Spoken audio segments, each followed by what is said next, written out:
This Sunday, Qantas are flying their very first flight to nowhere. It's not on a 747. Passengers have paid upwards of $800 per seat to be on the 7-hour flight that takes off from Sydney and lands back at Sydney again. But would you do it? Would you pay $800 for a flight to nowhere? And where exactly does this flight to nowhere go? Ready, milkshake? We're in the Boeing 787, which is the aircraft that Qantas are using for their flight to nowhere. But here we go. Let's take off.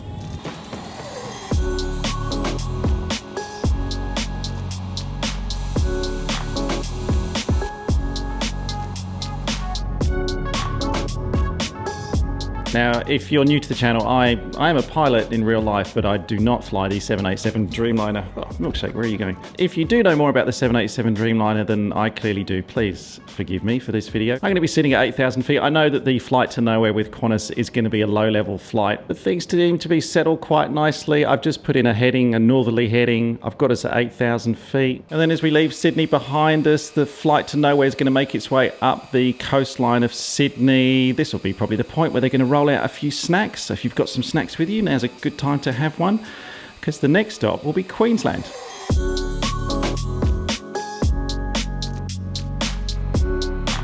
This will be one of the first stops that the flight to nowhere takes. It's also the most westerly point on mainland Australia. Beautiful walk up to the top. There's a really nice lighthouse. Let's see if we can swing it around here for a nice left-hand orbit. You want to make sure you're sitting on the left-hand side of the airplane for this one.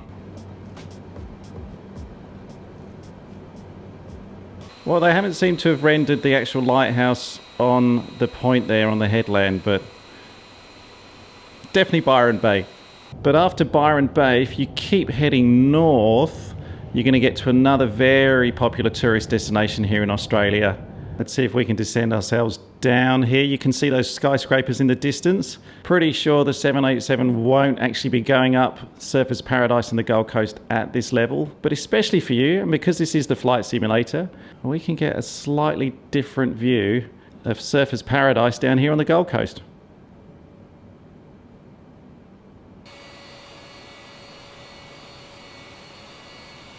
All right, I'm going to climb us up again now. We're going to keep heading up the coastline, starting to go into more of a sort of northwesterly direction as we hug the coastline up towards Cairns direction, but we're not heading directly to Cairns. We're going to be heading just slightly off the coast.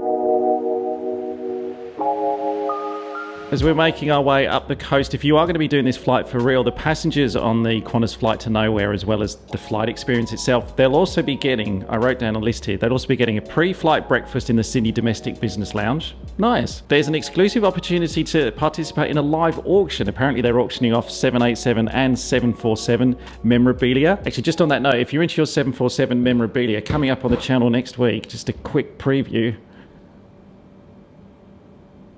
Lunch menu designed by Neil Perry, is Matthew's brother. A flight certificate commemorating the flight. Qantas business class pajamas, they're the best, aren't they? And a gift bag as well. That's some pretty decent swag. Over the Whitsundays now, Hamilton Island, Hayman Island down below us.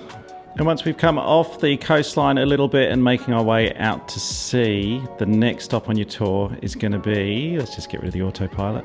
Next stop on your tour is going to be the Great Barrier Reef. Now, Microsoft Flight Simulator has rendered the coral reefs obviously as little islands down here. Let's see if I can sort of zoom into those a little bit more for you. It's not going to be obviously as accurate, and it's not going to be anywhere near as beautiful as what you'll see if you are actually one of the lucky people to be on this flight. The blues in the ocean, you know, the whites of the sandy beaches, and those kind of turquoise colours that you get. Again, not sure exactly how low down they're going to be at this point. I'll just do a low pass past these islands, and then we are going to make a left-hand turn and start heading westerly inland in Australia. All right, Great Barrier Reef, done. Let's make a left turn. Let's pull those engines up again, climb up and get comfortable, because now we've got a long trip inland, about as far inland as you can go in Australia, right into the middle of the red centre.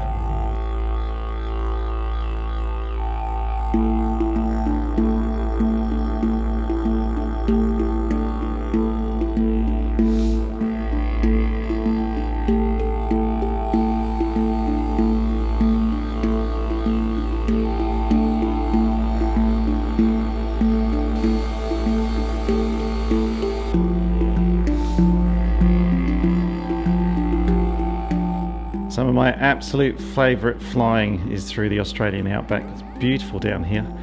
And dead ahead, is the township of Yulara, and one of the most iconic landmarks in Australia as well. Look at it, Uluru.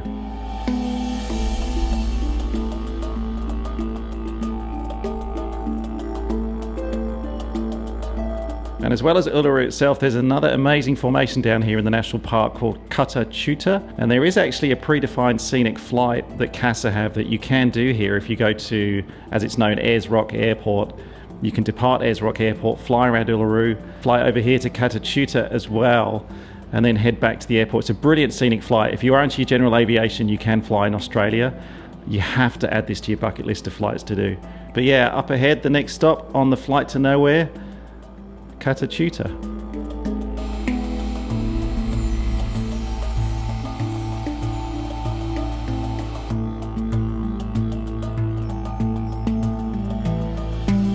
Then once you've taken all your pictures out the window here in the red centre, it's time to turn back to the southeast, and there's one final stop. I hope you've still got some batteries left in your cameras, because there's one final stop and one very special thing that this Dreamliner will be doing before landing back at Sydney Airport.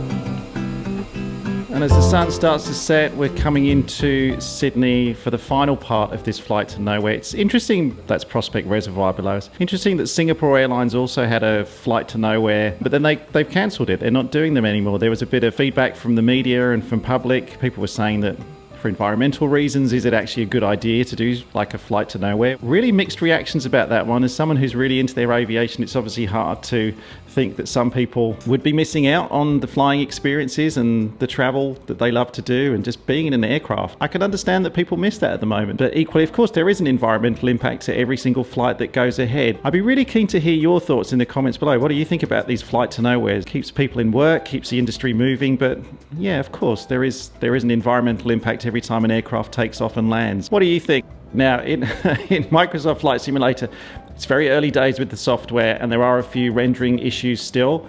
You'll notice the Opera House is there, but the Sydney Harbour Bridge is missing. Just have to use your imagination for this one.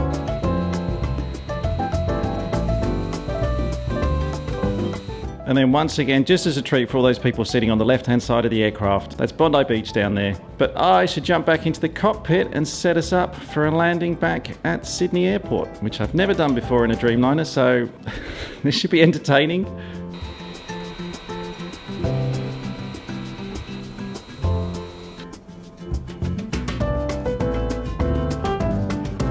Yep, nice and smooth. That grinding metal sound is a good sound. Perfect. And that's the route that the Qantas flight to nowhere will be taking. If you bought a ticket, let me know in the comments below. I'd love to know your thoughts on the flight. And just in general, do you think flights to nowhere are a good thing, a bad thing? Tell me, I'd like to hear. If you're new to the channel, do consider clicking on that subscribe button. It means a lot to me to see the channel grow. Otherwise, thank you as always for watching, and I'll see you in the next video. Come on, milkshake.